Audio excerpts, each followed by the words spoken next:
Everyone. सो बहुत time की break के बाद आज हम मिल रहे हैं। अराउंड आई थिंक 1 मंथ हो गया है कि मैंने वीडियो अपलोड नहीं करी। वो एक्चुअली मेरे यूनिवर्सिटी के एग्ज़ाम्स चल रहे थे, सो डैट्स वाई मैं अपलोड नहीं कर पाई थी। बट आज से हम कॉन्टीन्यूटी में चलेंगे। हम जो भी हमारे पास जो जितना भी गैप आया उसको कवर करने की कोशिश करेंगे, ठीक है। तो हमने अभी तक जो भी 6 लेक्चर हुए हैं मेरे पूरे, तो 6 लेक्चर में हमने क्या करा था, हमने केमिकल काइनेटिक्स के पहले जनरल एस्पेक्ट्स को पढ़ा था एंड देन फिर हमने उसकी इंटीग्रेटेड रेट इक्वेशन के बारे में, उसके फर्स्ट ऑर्डर रिएक्शन के बारे में पढ़ा, जीरो ऑर्डर रिएक्शन की इंटीग्रेटेड रेट इक्वेशन के बारे में पढ़ा। Then we studied about half life time, what is half life and how do we find it for the zero order reaction and first order reaction, ठीक है। Last lecture में मैंने आपको first order reaction का सारी derivation करवा के दिखाई थी कि कैसे हम निकालते हैं हम इसकी वैल्यू, ठीक है, इसकी फॉर्मूला कैसे डिड्यूस करते हैं, ठीक है। देन अब हम बात करते हैं, मैं उसी को ही कंटिन्यू करूंगी। हमने क्या फॉर्मूला डिड्यूस करा था, हमने करा था कि k is equals to 2.303 by T log of a upon a minus x. यहाँ पे k क्या था, k is known as the rate constant of the reaction and A is known as the initial concentration of reactant, A minus X is the concentration of reactant left at time t, ठीक है, and t is the time at which we are studying the reaction, ठीक है। तो ये formula हमारा बन के आया था उस टाइम पे। इसका हमने प्लॉट करके देखा था, वेरिएशन देखी थी कि कैसे इसका प्लॉट होता है, लीनियर ग्राफ होता है, एक्सपोनेंशियल डिके करता है, कुछ करता है, हमने अलग अलग वो देख लिए थे, ठीक है। उसको एक बार अच्छे से साथ साथ रिवाइज करते रहना। एंड देन हम आज पढ़ेंगे कि हमारे पास अगर रिएक्टेंट्स गैसियस स्टेट में हो, प्रोडक्ट्स गैसियस स्टेट में हो, देन उस टाइम पे ये हमारे पास फर्स्ट ऑर्डर रिएक्शन की जो इक्वेशन है वो कैसी होगी, ठीक है। लेट अस सपोज कि हमारे पास एक रिएक्टेंट है ए,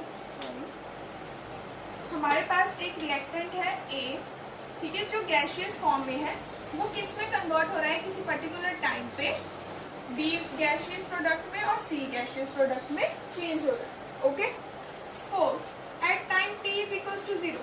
अब हम गैस की बात कर रहे हैं, गैस की बात कर रहे हैं तो हम उसमें जनरली किस चीज की बात करते हैं, प्रेशर की। गैस में हम प्रेशर की टर्म से में बात करते हैं, हम बोलते हैं कि हमारे पास 2 एटमोस्फेयर पे गैस है ये, या ये गैस इतना प्रेशर एक्सर्ट कर लिया, ये गैस इतना प्रेशर एक्सर्ट कर लिया। किसी कंटेनर में आप देखोगे, किसी कंटेनर में आप कोई गैस भर दो तो आप बोलोगे कि हाँ इसमें इतने प्रेशर से ये गैस भरी हुई है, ठीक है। आप प्रेशर की टर्म में बात करते हो। तो अगर हम इसी ही रिएक्शन को लेके चले तो at time t is equal 0 पे जब रिएक्शन प्रोसीड नहीं हुई है, उस टाइम पे रिएक्टेंट की कंसंट्रेशन कितनी होगी हमारे पास, इन टर्म्स ऑफ प्रेशर बात कर रहे हैं तो इसका इनिशियल प्रेशर क्या होगा, Pi, ओके। एंड अगर मैं गैसियस प्रोडक्ट की बात करूं तो उस टाइम पे तो कोई बना ही नहीं है, so that's why it's atmosphere pressure will be is equals to 0।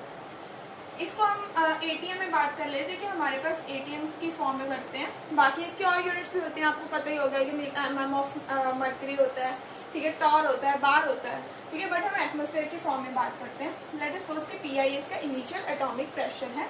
Then हम अगर T is equals to T की बात करें, किसी टाइम T पे ये रिएक्टेंट प्रोडक्ट में कन्वर्ट हो चुका है, तो प्रोडक्ट में जब कन्वर्ट हुआ, सपोज कि प्रोडक्ट का जो हमारे पास प्रेशर है वो है Px, तो रिएक्टेंट की तो हमारे पास कितना प्रेशर बचा होगा, Pi माइनस Px, यही बचा होगा। हम ऐसे ही करते थे जब हम फर्स्ट ऑर्डर रिएक्शन की डेरिवेशन करते थे कंसंट्रेशन की टर्म्स में, तब भी हमने ऐसे ही किया था।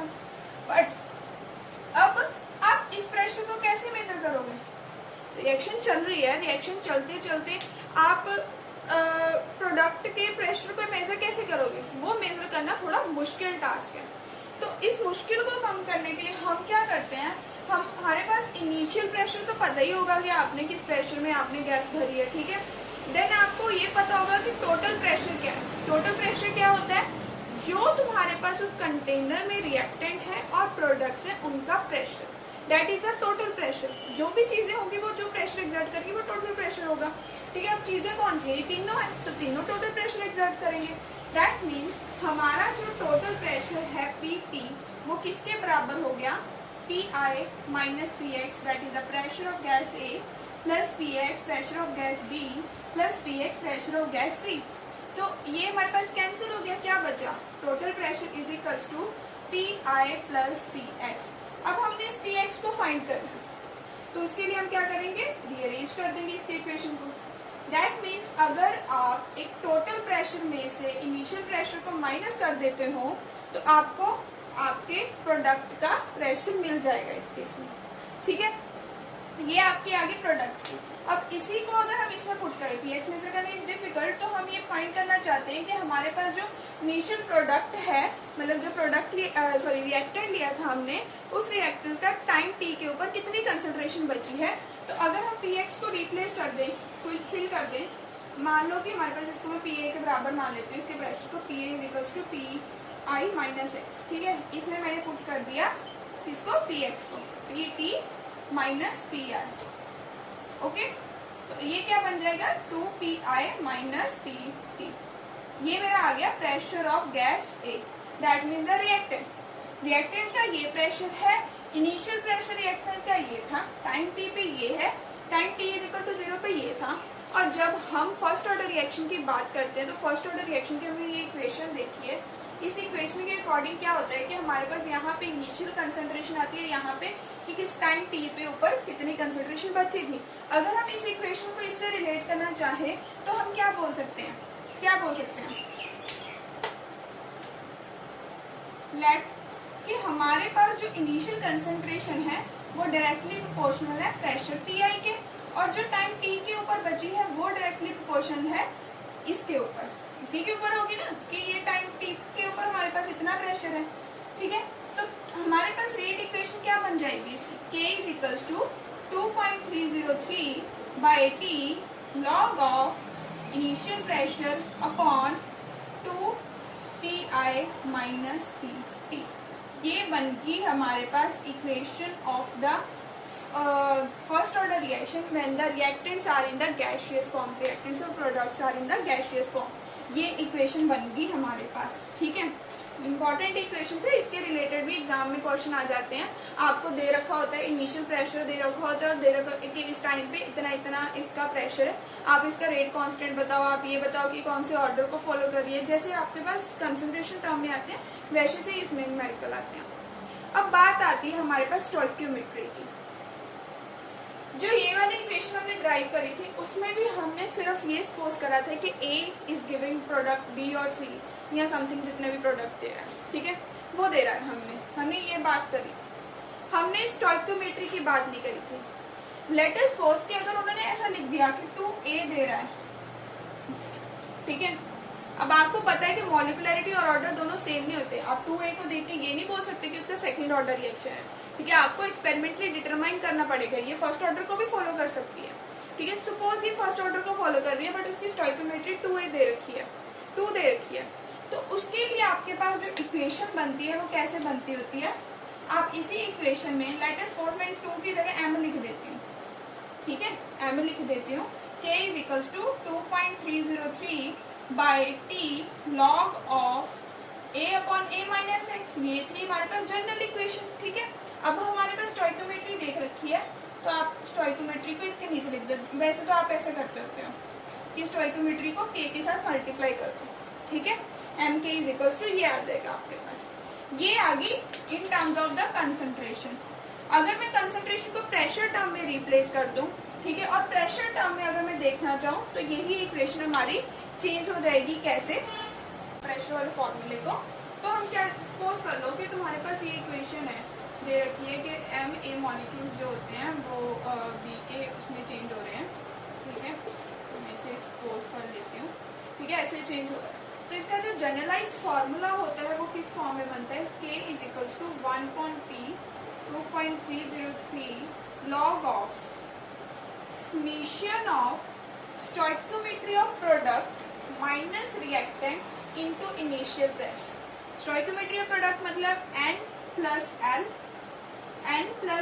minus reactant minus M, ठीक है, into initial pressure PI divided by stoichiometry of product की जो स्टोइकियोमेट्री है उसका summation n plus L, that means, ठीक है, इनटू तुम्हारे पास क्या होगा initial pressure minus stoichiometry of reactant summation reactant की स्टोइकियोमेट्री मैं एम लिख देती हूँ इनटू टोटल प्रेशर। ठीक है, मतलब आपको यहाँ पे समेशन लिखने की जरूरत नहीं, मैंने अगर एन प्लस एल लिख दिया।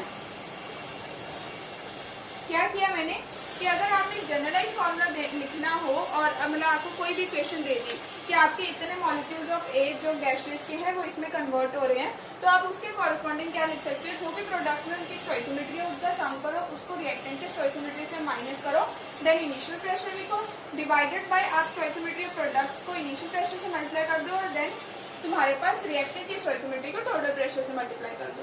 अब आप इसको इसमें वेरीफाई कर लो, तो इसमें वेरीफाई करोगे क्या इसकी प्रोडक्ट की स्टोइकियोमेट्री क्या है, 1 इंटू 1 2 माइनस 1 आ गया, टी आई आ गया। ठीक है, एंड देन अगर आप इसकी बात करो, नीचे वाले क्वेश्चन की बात करो, 1 plus 1 2 P I and then it is 1, तो that mean 1 into P T. ठीक है, वैसे ही अगर आपको यहाँ पे 4 दे दिया, 5 दे दिया, 3 दे दिया, तो उस हिसाब से आप इसको लिख सकते हो, आपके लिए इजी हो जाएगा। आपको ये इतना बड़ा फॉर्मूला ड्राइव करने की जरूरत नहीं पड़ेगी, जस्ट एक जनरल फॉर्मूला याद रखने की मतलब याद रखना पड़ेगा आपको। ओके, ये तो होगी हमारी बात प्रेशर के टर्म्स में। प्रेशर के टर्म में हमने फॉर्मूला निकाल लिया। ठीक है, अब अगर इनके ग्राफ की बात करूँ तो सेम जैसे हमारे पास रिएक्टेंट के फॉर्म में आते थे, वैसे ही अगर रिएक्टेंट की टर्म्स को आप प्रेशर के टर्म से रिप्लेस कर दोगे तो आपके पास सेम ही ग्राफ बनेगा। जस्ट आपको जो जरूरत है, आपको वाई एक्सिस पे जो कंसंट्रेशन टर्म दे रखी होती है उसको आप प्रेशर के टर्म में रिप्लेस कर देना। ओके, नेक्स्ट आता है हमारे पास ये हमारे पास सेकंड फॉर्मूला था। थर्ड हमने किस चीज की बात करनी है, डिग्री ऑफ डिसोसिएशन की।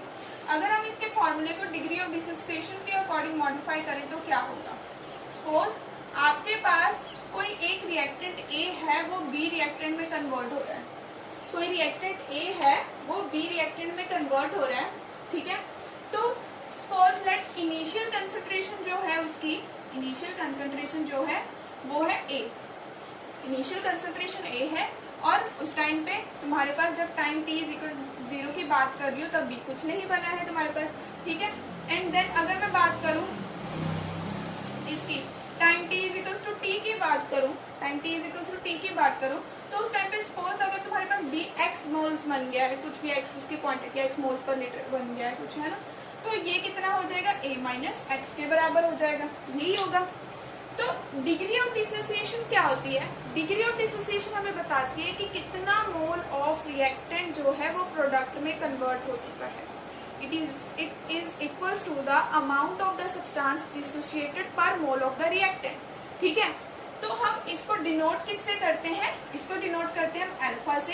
एंड अगर तुम्हारे पास x मोल्स ऑफ सब्सटेंस जो है वो मतलब प्रोडक्ट में कन्वर्ट हो चुका है, तो then it is equals to x upon कितनी तुम्हारे पास इनिशियली प्रेजेंट थी, that is a। Alpha is equals to x upon a, this is known as the degree of dissociation. Okay, then हमने हमारे पास जो जनरल इक्वेशन है ये वाली है फर्स्ट ऑर्डर रिएक्शन की। ठीक है, अगर मैं इसको इसी इक्वेशन से इसको डिराइव करूं तो ये इक्वेशन डिग्री ऑफ डिसोसिएशन के फॉर्म में कैसे कन्वर्ट होगी, 2.3 log of a upon a minus x, ये होती है। अगर मैं इसको रीअरेंज करूं क्या हो जाएगा, k t डिवाइडेड बाय, अगर मैं 2.303 को ln की फॉर्म में लिख दूं, ln a upon a minus x, ऐसे लिख सकती हूँ, है ना, इसी का ही होता है ln natural log is equal to 2.303 log होता है, ये 10 बेस्ड होता है, ये एक्सपोनेंशियल बेस्ड होता है। ठीक है, तो k t is equal to ln a upon a minus x. अगर मैं दोनों साइड एक्सपोनेंशियल से मल्टीप्लाई कर दूं, या फिर मैं ये कह दूं कि इसको इधर ले आऊं, तो ये किस में कन्वर्ट हो जाएगा, e raise to power K T is equals to a upon a minus x, ऐसे हो जाएगा। अब इस इक्वेशन को मैं उल्टा कर देती हूँ। ठीक है, इन्वर्स कर देती हूँ इस इक्वेशन को, क्योंकि ऐसे तो कुछ दिख ही नहीं रहा है कि क्या होना है। आपको क्या लेके आना है, आपको डिग्री ऑफ डिसोसिएशन को इस इक्वेशन में डालना है कि आप कैसे इसको मॉडिफाई करो। तो मैं क्या करती हूँ, इस इक्वेशन को उल्टा कर देती हूँ। अगर मैं e बाई ई के टी को उल्टा करूंगी तो क्या बन जाएगा, e raise to power minus K T. ठीक है, पावर नेगेटिव में चली जाती है, एंड इज इक्वल्स टू ये क्या बन जाएगा, a minus x upon A. Okay, e raise to power minus K T is equals to, इसको एक दोनों के नीचे ले जाओ तो ये बन जाएगा 1 minus x upon A, and आपको ये देखने में पता चल रहा होगा कि एक्सपोनेंट क्या है हमारे पास, degree of dissociation. So e raised to power minus kt is equals to 1 minus alpha and alpha is equals to 1 minus e raised to power minus kt. ये हमारे पास इक्वेशन मॉडिफाई होगी फर्स्ट ऑर्डर रिएक्शन की in terms of degree of dissociation. कहीं आपको question में degree of dissociation दे रखा हो, रेट कांस्टेंट फाइंड करने के लिए कहा हो, तो आप इस इक्वेशन से जा सकते हो. बाकी और भी आपको घुमा के दे सकता है, क्या पता आपको इनिशियली एक्स दे दे, ए दे दे, फिर डिग्री ऑफ डिसोसिएशन निकालने को कह दे, फिर के की वैल्यू निकालने को कह दे, तो वो डिपेंड करता है. बट आपको ये चीज याद रखनी है कि अल्फा जो होता है 1 minus E raise to power minus KT के बराबर होता है. ठीक है, ये होगी हमारे पास नॉर्मल टर्म्स में. अगर मैं स्टोइकोमेट्री की टर्म की बात करूं तो मैंने आपको बताया जब भी हम स्टोइकोमेट्री की बात करते हैं तो हम क्या करेंगे, k के साथ m को मल्टीप्लाई कर देंगे. ठीक है, तो ये हमारे पास आ गई alpha is equal to 1 minus E raise to minus M K T. M is the stoichiometry of the reactant which is taking part in the product formation. ठीक है, तो आगे 1 minus E raise to minus M K T. Okay, stoichiometry का मतलब आपको पता है, stoichiometry का मतलब ये नहीं होता कि आपके पास वो एक्चुअली में प्रोडक्ट फॉर्मेशन कर रहे हैं. सेम वही मॉलिक्युलरिटी हमारे पास स्टोइकोमेट्री के बराबर होती है, बट मॉलिक्युलरिटी डजंट मीन कि आपके पास उतने नंबर ऑफ मॉलिक्यूल्स जो है वो प्रोडक्ट में उतने नंबर ऑफ मोल्स जो है प्रोडक्ट फॉर्मेशन कर रहे हैं. उनके लिए हमें स्पेशल कंडीशंस चाहिए होती हैं जो कि हमारे पास प्रोडक्ट फॉर्मेशन को बताती हैं कि हाँ हमारे पास ये पर्टिकुलर मॉलिक्यूल्स या पर्टिकुलर रिएक्टेंट्स जो हैं आपस में कोलाइड करके प्रोडक्ट बनाएंगे कि नहीं बनाएंगे, वो अलग चीजें हैं, वो लेटर ऑन हम पढ़ेंगे. ओके, तो इसीलिए हम कहते हैं कि ऑर्डर मॉलिक्युलरिटी के बराबर नहीं होता. ऑर्डर हमें एक्चुअल पार्टिसिपेशन बताता है कि कितने नंबर ऑफ मोल्स ने प्रोडक्ट को बनाया है. ओके, आई थिंक कि आप सबको ये कॉन्सेप्ट समझ आ चुका होगा. इसको अच्छे से पढ़ लेना, रिवाइज करना.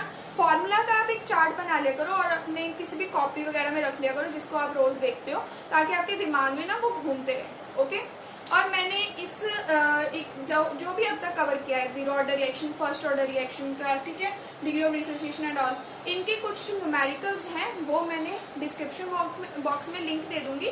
ठीक है, आप उसको प्रैक्टिस करना. प्रैक्टिस करके अगर आपको कुछ नहीं सॉल्व हुआ तो देन कमेंट बॉक्स में कमेंट कर दीजिएगा. नेक्स्ट टाइम में मैं पहले वो क्वेश्चंस डिस्कस करूंगी, देन फर्दर हम प्रोसीड करेंगे. ओके, अब नेक्स्ट हमारे पास किस फॉर्म में हम बात करते हैं, हम कर रहे हैं वॉल्यूम के टर्म में. हमने कंसंट्रेशन टर्म में बात करी, ठीक है, हमने उसकी टर्म में बात करी, डिग्री ऑफ डिसोसिएशन की टर्म में बात करी, हमने प्रेशर टर्म्स में बात करी. अब हम वॉल्यूम टर्म्स में बात कर रहे हैं. Volume terms at infinite time. Suppose आपको दे रखा हो कि इन्फिनाइट टाइम के ऊपर आपको इतना वॉल्यूम है और किसी टाइम टी के ऊपर इतना वॉल्यूम, आप इसका रेट कांस्टेंट फाइंड करो. आपको इन्फिनाइट टाइम पे वॉल्यूम फाइंड करने को कह दे. ठीक है, तो इन्फिनाइट टाइम पे क्या चीज होती है, देखो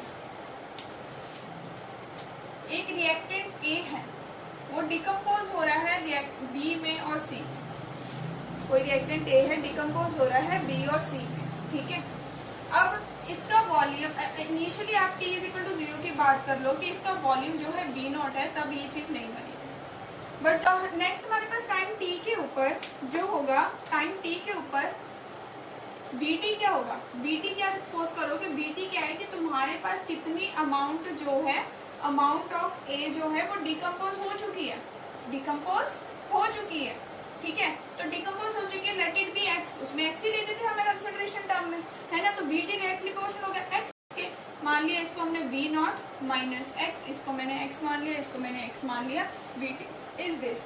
अगर आपको कह दिया जाए कि v इनफिनाइट वॉल्यूम क्या होगा, v इनफिनाइट वॉल्यूम का मतलब क्या है कि आपके पास टाइम t जो है जब इन्फिनिटी अप्रोच हो गया, उस टाइम पे कंसंट्रेशन क्या होगी, उस टाइम पे वॉल्यूम क्या होगा.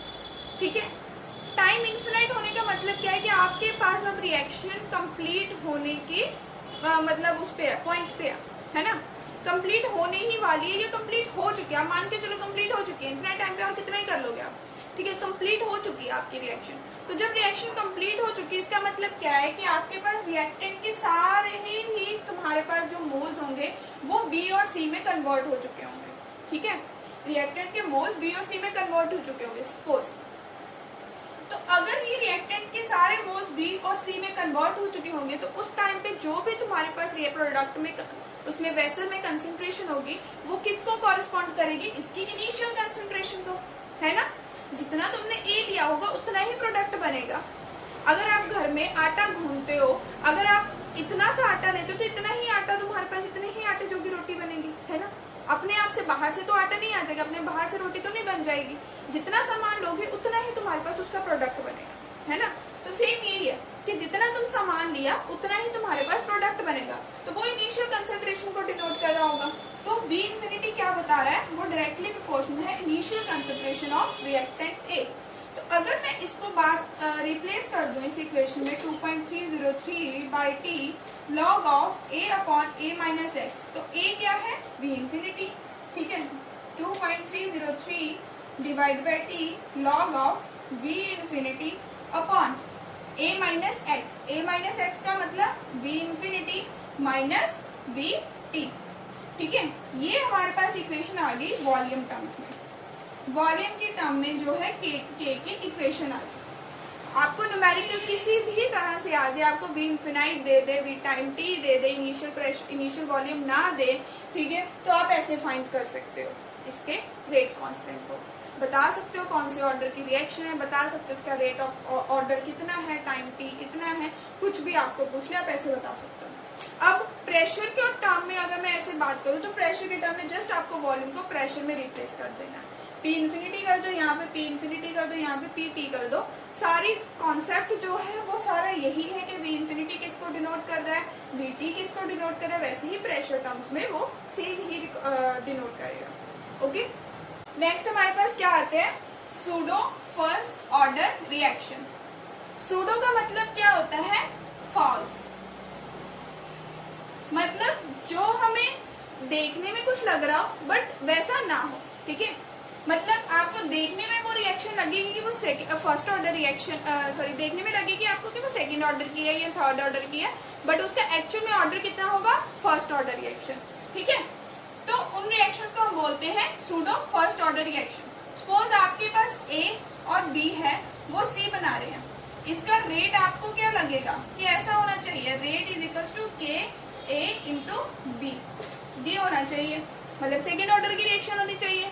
बट ये सेकेंड ऑर्डर की रिएक्शन ना हो के ये कौन सी ऑर्डर की रिएक्शन होती है, फर्स्ट ऑर्डर की रिएक्शन होती है, अगर आप एक्सपेरिमेंटली देखो, ठीक है।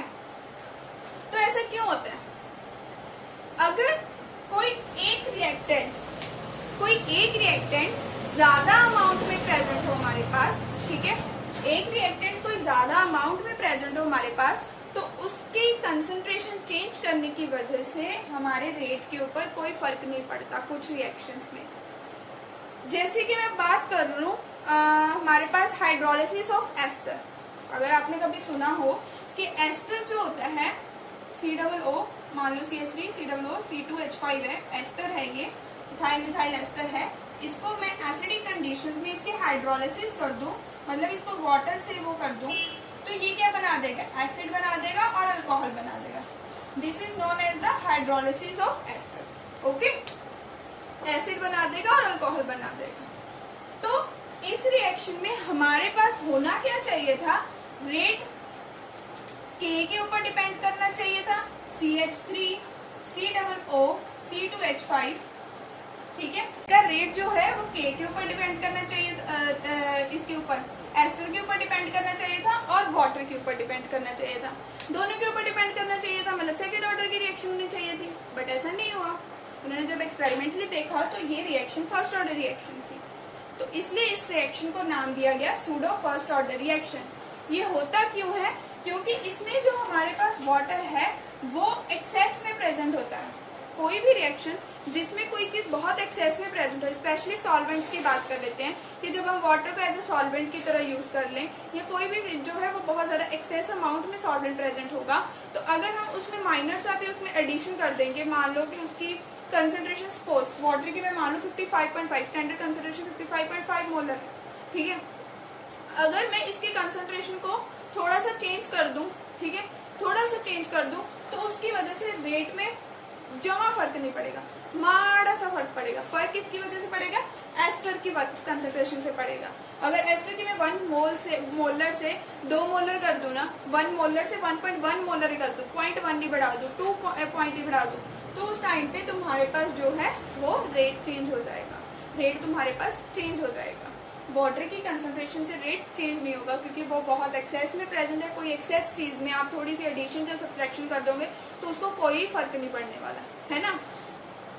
तो इसलिए तुम्हारे पास कुछ रिएक्शंस ऐसी होती हैं जो रिएक्शंस देखने में हमें ज्यादा ऑर्डर की लगती हैं, बट होती वो फर्स्ट ऑर्डर रिएक्शंस है। उनमें से एक एग्जांपल है हमारे पास हाइड्रोलिसिस ऑफ एस्टर।